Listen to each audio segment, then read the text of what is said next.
pelvic tilts. Now pelvic tilts is a really good introduction to how the core works with the breath, and it helps to start introducing this segmented control of the lower parts of the spine.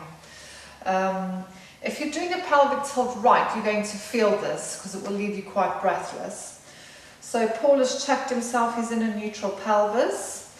So if you take a deep breath in, Paul, and as you exhale, you're going to allow the belly button to drop down towards the spine and use the core to roll the pelvis towards you.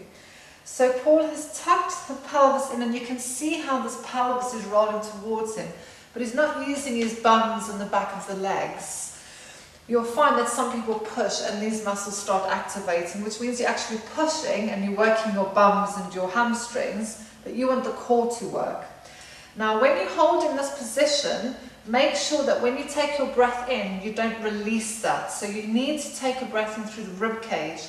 And then as you exhale, just think of a release. So you're just allowing your pelvis to settle back down into the starting position.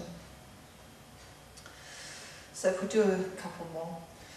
So deep breath in, rib cage.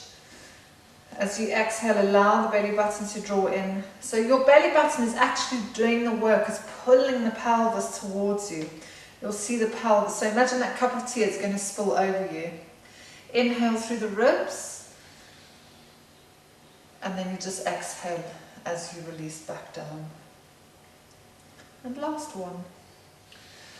And notice what happens to the shoulders. Often people, they're concentrating so hard on the shoulders. I'm terrible for it. The shoulders start climbing.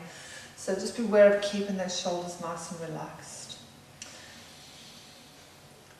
And release. Good job. So that was pelvic tilts for you. As I say, that is for the introduction of segmental control of your lower spine, start stretching it out, and also introduces you how to use this core for spine curls. Thank you, bye.